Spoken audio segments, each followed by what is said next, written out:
Assalamualaikum warahmatullahi wabarakatuh dan selamat sejahtera. Semoga semuanya berada dalam keadaan baik.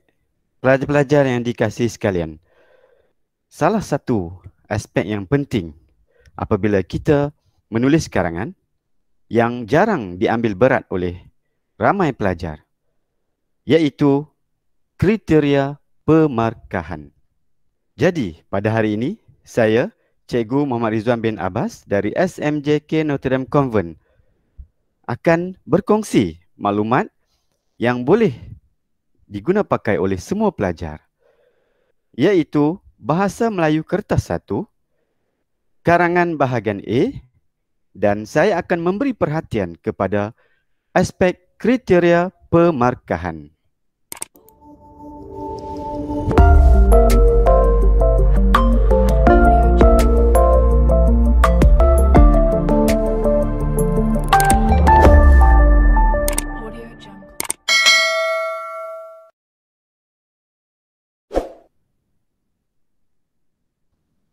Para pelajar yang dikasihi sekalian, sebelum kita pergi kepada fokus kita pada hari ini, iaitu kriteria pemarkahan karangan bahagian A, elok kiranya kita mengulas semula apa yang penting ataupun aspek umum dalam karangan bahagian A. Yang pertama, karangan bahagian A merupakan soalan berdasarkan pelbagai kombinasi bahan rangsangan.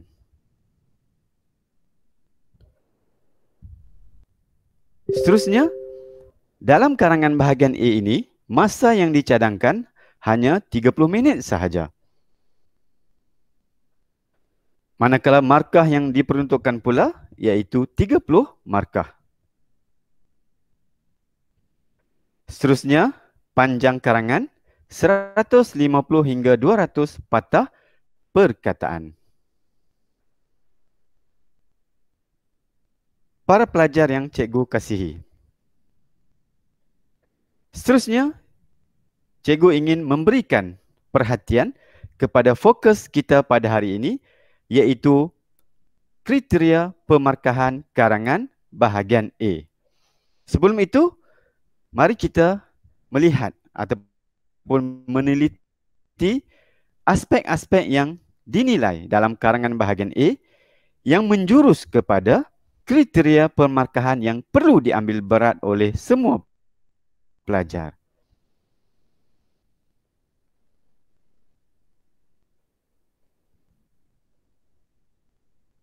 Yang pertama, dalam karangan bahagian A, kita harus memberi perhatian kepada tugasan.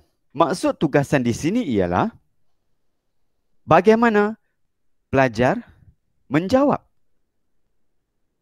tugasan ataupun tema yang diberikan dalam karangan bahagian A. Untuk makluman semua, karangan bahagian A merupakan kombinasi pelbagai bahan rangsangan yang terdiri daripada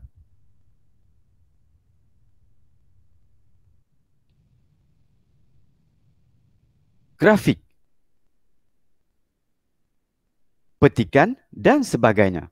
Jadi di sini pelajar haruslah memberi perhatian kepada tugasan atau tema dalam bahan-bahan tersebut. Yang kedua, dari segi idea. Pelajar harus memberi perhatian kepada idea kerana apa yang pelajar tulis mesti berdasarkan idea-idea yang telah diberikan berdasarkan bahan-bahan yang diberi. Dan seterusnya dari segi bahasa.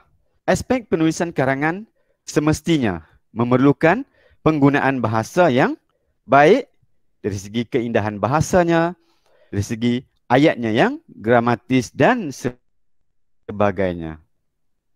Baik pelajar, sebelum kita meneliti aspek yang penting pada hari ini iaitu kriteria pemarkahan, elok kiranya kita melihat semula panduan menulis karangan bahagian A.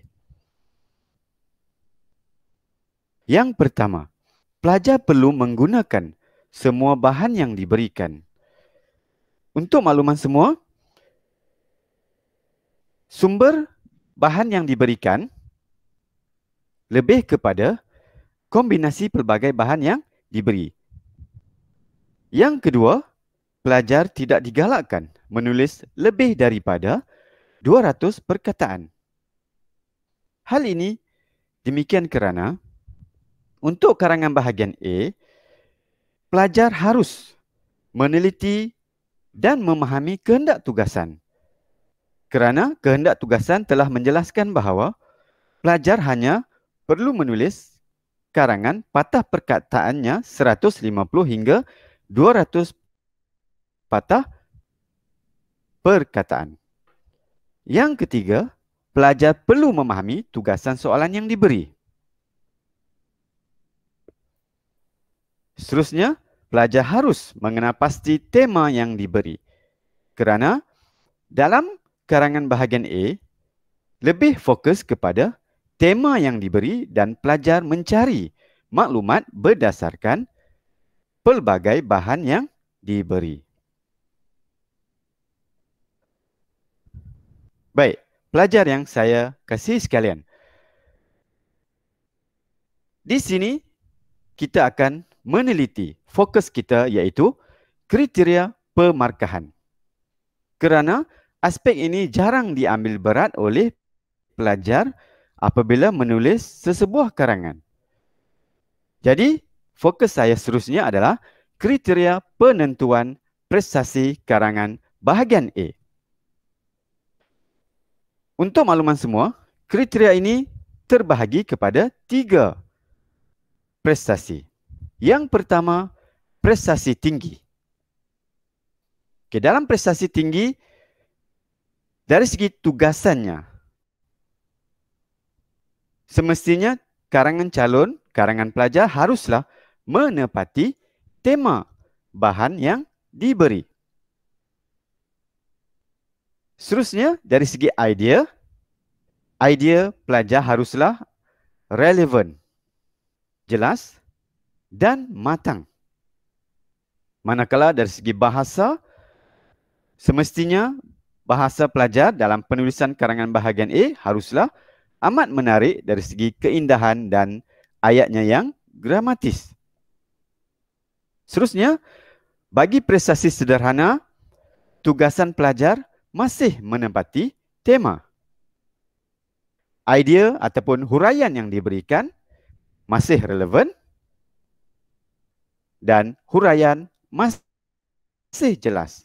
Manakala dari segi bahasa masih menarik, gramatis, tetapi ungkapan yang diberikan kurang berkesan. Seterusnya, prestasi rendah.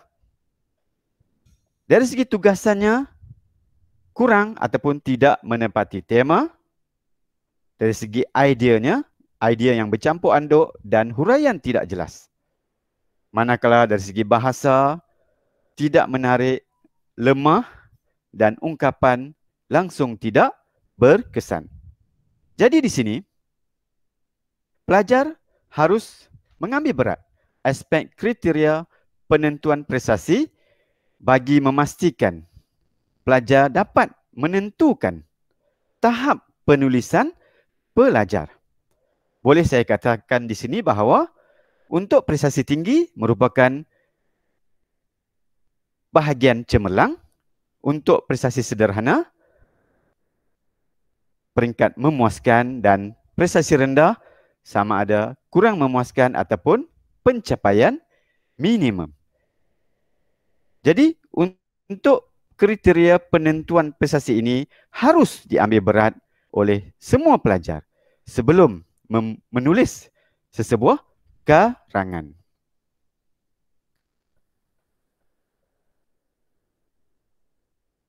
Baik, berdasarkan apa yang saya jelaskan sebentar tadi, di sinilah yang kita nampak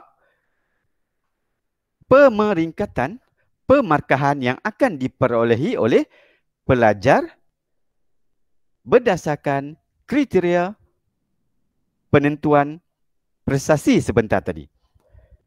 Mari kita lihat peringkat cemerlang, markahnya antara 26 hingga 30.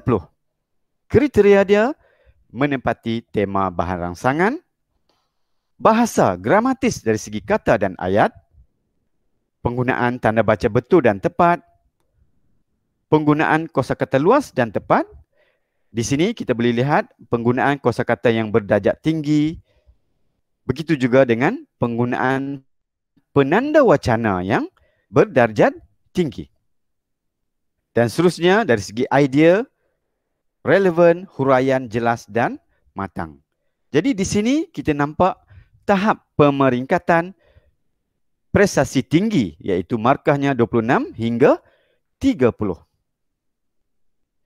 Seterusnya peringkat baik, markahnya antara 20 hingga 25, masih boleh dikatakan prestasi tinggi dalam penentuan kriteria permarkahan yang telah saya jelaskan sebentar tadi, iaitu markah 20 hingga 25 dari segi kriterianya menepati tema bahan rangsangan, bahasa gramatis dari segi kata dan ayat, kosakata luas, idea, relevan, huraian jelas. Jadi kita nampak perbezaan antara peringkat cemerlang dan baik dari segi idea dan huraian sama ada jelas ataupun dan matang. Seterusnya, peringkat memuaskan. Markahnya antara 15 hingga 19 markah. Okey. Apa bezanya antara peringkat cemerlang dan baik dengan memuaskan? Di sini kita nampak ada perkataan masih menepati tema bahan.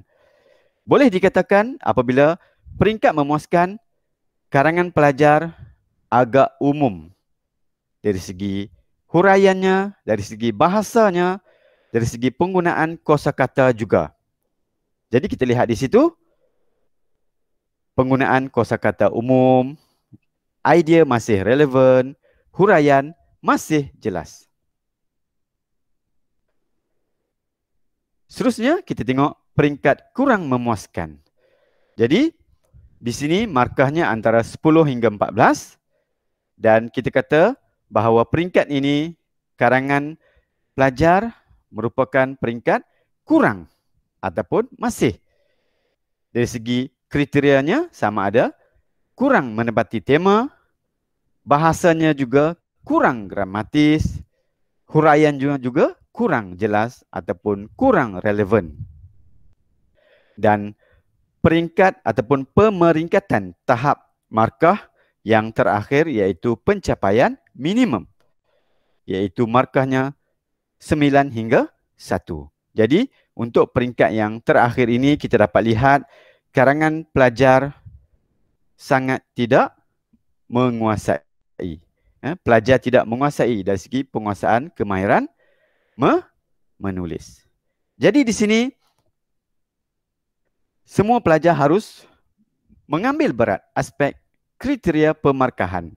Jadi pilihlah kriteria pemarkahan yang menjurus kepada markah karangan yang terbaik.